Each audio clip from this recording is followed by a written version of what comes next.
Here with Ken Shamrock, World's Most Dangerous Man. Your son Sean fighting tonight, culminating with everything he's been through this year and the family he's been through. How much did it mean to you that this night was a success? I'll tell you, first, a little bit concerned. I know my first fight with him, I had no concerns at all. This one here, he just got over being sick. You know, he had a real bad, we thought it was cancer, and then it turned into something else. Mercy inside his kidney, and it almost killed him. So it's only been, what, 6 months back since he's recovered from it. So he really wanted to fight, and he talked me into it. So I let him. But training and all that, his first time training, he still wasn't 100%. But I think the last week of our training, I saw him really jump up and start being himself again. So I was a lot more comfortable going into the fight than I was a week ago when we were actually training. What does it mean to you now to be for your son to be continuing the legacy that you started with the Shamrock name? It's fun, you know. I'm not really pressing them. It's something they want to do. They love doing it. It's fun. Connor's going to be doing it soon. The second oldest boy.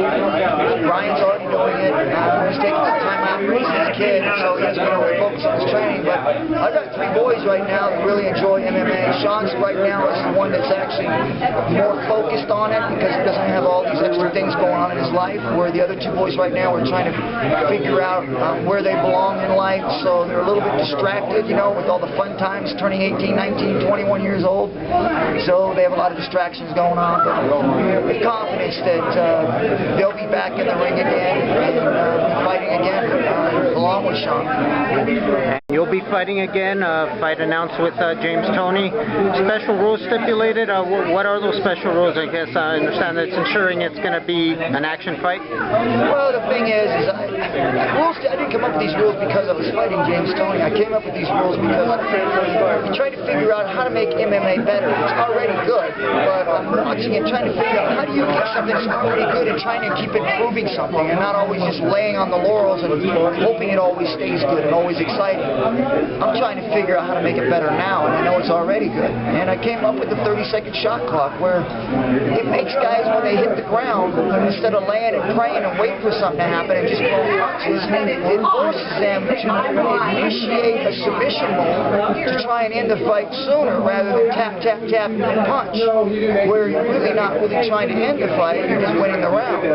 So I think you're really going to pick up the pace, it's going to improve MMA and make it a faster paced fight, and you're going to take away the laying and praying. And that seems to be the style through the American grappling, that is your system. It seems to be all action.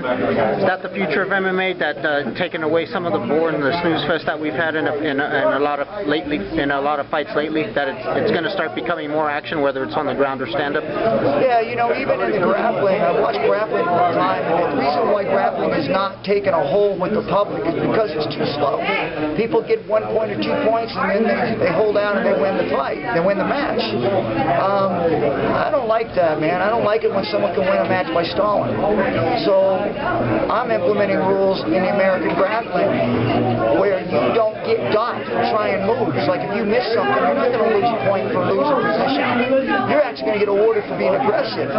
So with the American grappling, we're also going to push the pace in grappling. So along with MMA, improving the ground game, making it faster paced with the shot clock, we're going to do the same with the American grappling, and we're going to push the pace in grappling, where if a guy gets 1 or 2 points, he can't sit and win by stalling. He's going to end up getting disqualified if he's not trying to still get a submission or improve his position. If he goes for a submission hold, he won't lose position and lose a point.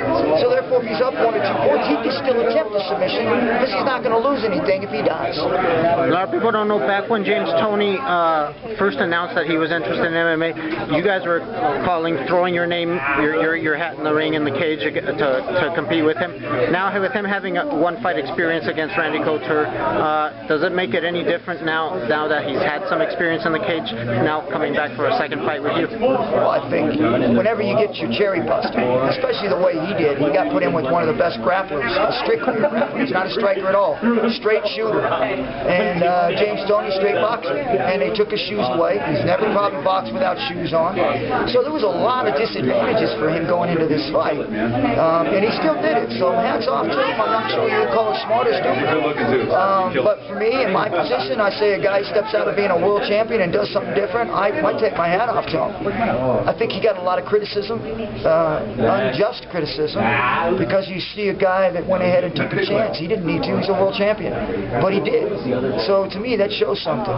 I don't think he's going to go into this fight. I don't think he's going to go into this fight taking it for granted. I think he learned from his first fight with Randy Couture. I think he's going to work on some of his game stuff. He understands now that he's not going to get taken down. He's going to be held down there for 2-3 minutes before he makes a mistake. He gets an opportunity to get back to his feet in 30 seconds, so that's even a little more incentive for him. So I look for this to be an exciting fight. I look forward to change the game. I think this is going to be something that's going to push the pace of MMA. And this fight is going to be history-making, because I promise you, once you see how this fight goes and once you see the way these rules are implemented, it will be much faster and much more exciting.